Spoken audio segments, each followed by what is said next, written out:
Okay. Hey guys, this is Hi. Fit, and I'm Pavel.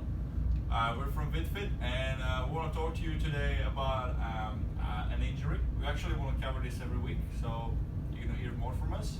Every week we want to cover one particular injury, and we kind of thought what we can when we start, like what injury we're gonna do, and I don't know, like we couldn't figure it out. So we said, okay, just gonna start from ground up. So we're gonna start from the feet. So today we're gonna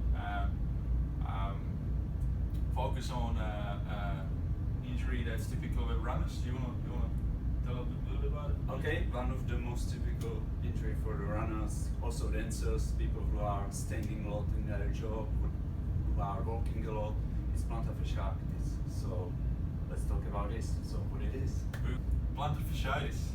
So it's one of those really nasty ones. Say, typically you wake up in the morning, and your toes are all curly, and and you stand up, from bed, and it's like you get this sharp pain. Well, that's kind of like one of the symptoms. What plantar fascia is basically like a band of connective tissue that runs from your heel all the way to your toes. It's like a spring. It's supposed to support your foot when you're walking, but unfortunately, some people walk a little bit too much and maybe not walk on the correct footwear, or they sometimes they stand a lot, right? Stand a lot all day. We got all these sort of fancy shoes these days. They give us, they're all like cushioned and foam and all that, lots of support, which is great. But the problem is, they kind of inhibit the natural function of the foot. Nature's intended us to be able to walk barefoot initially, but that doesn't happen these days that much. So that's where plantar fasciitis generally comes from overuse and weak sort of muscles in the foot. So let's look at what we can do about it. Yeah. Okay, yeah. So because it's inflammation of the plantar fascia, so you have to get rid of the pain and swollen. The easiest thing what you can do as a first aid, put your bottle of water in the freezer, take it out, and just roll the foot through the frozen bottle of the water, which releases the inflammation. The ice helps to release the inflammation, and the rolling will massage and support the foot Right. to heal. So that's more like the initial process. That's the initial Yeah. things for what you can do. Furthermore, you can visit your massage therapist, physio, or even PT, get some exercises, get some stretches, try to improve the healing process as much as you can. Yeah. So I guess with that frozen bottle, I guess good idea would be maybe to cover it up with a towel, so Yeah. you wouldn't go straight on with food right on the frozen bottle. But yeah, that's definitely good.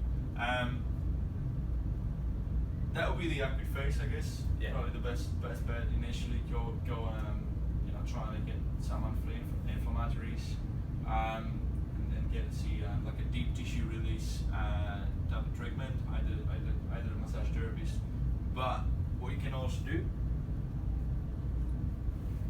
you can do a few soft releases. So something as easy as a foam roller. That's if it's really painful and you don't want to go straight on the glass bottle, then the foam roller can help.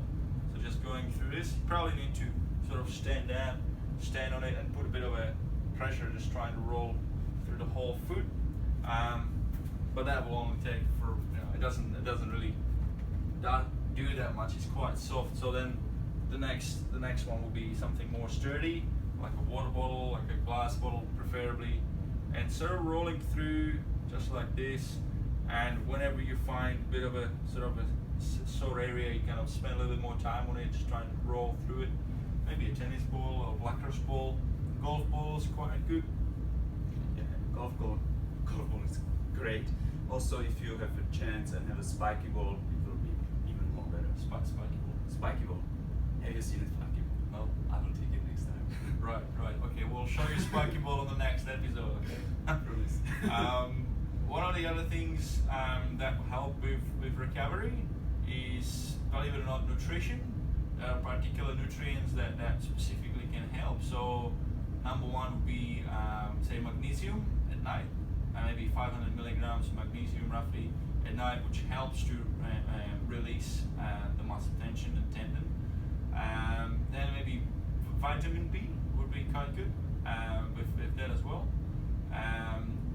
Vitamin C, which would help with the recovery, and some hydration, drinking water, and that's pretty much it in terms of nutrition. Maybe like try and avoid anti-inflammatory type food. So acidic type food, you might try and stick to more alkali type food. But that's just sort of a little bit of on nutrition.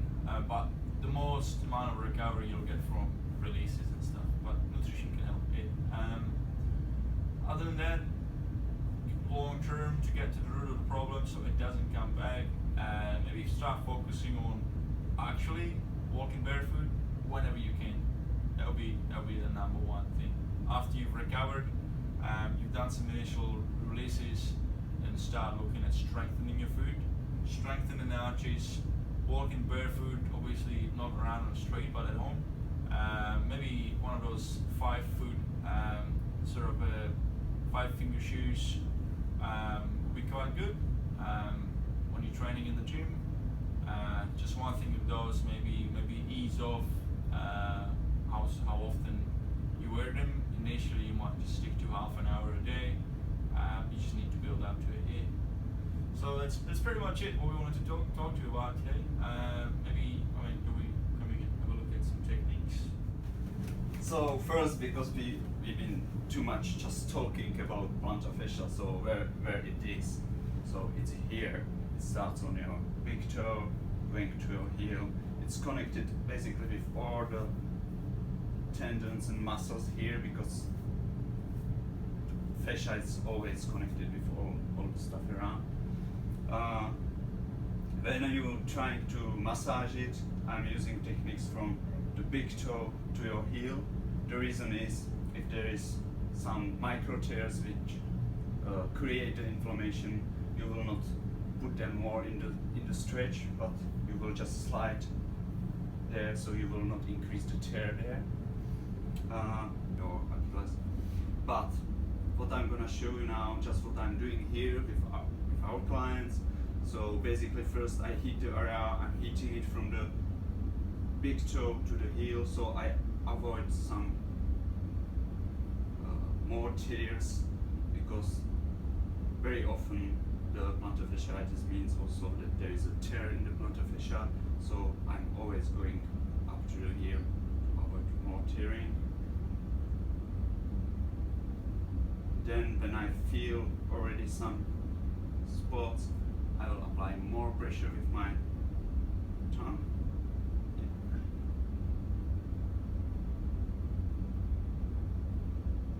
Here maybe. And then I put some stretches to the massage. So I do just few stretches just itself, checking if the client's alright with it. I'm asking the clients to take deep breath in. To breathe out, I'm going even to more stretch, and I'm adding the pressure as well with the deep breath in and breathe out. I'm applying the pressure. So basically, that's what I'm doing with the clients, checking with the pain, because it can be very painful, especially when you already have the condition.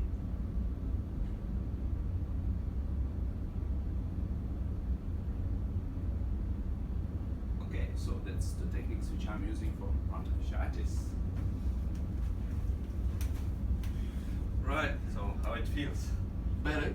Yes. I've got a pre-existing condition. I had a bit of a shin splints and Okay. and We can talk about them next time. we can talk about shin splints next time. Eh? That's a good idea. Okay. It's for runners as well. So For runners, yeah. yeah. Alright, guys, thanks for watching. Don't forget to subscribe down below, somewhere here, right? Up here. And see you next time. Thanks.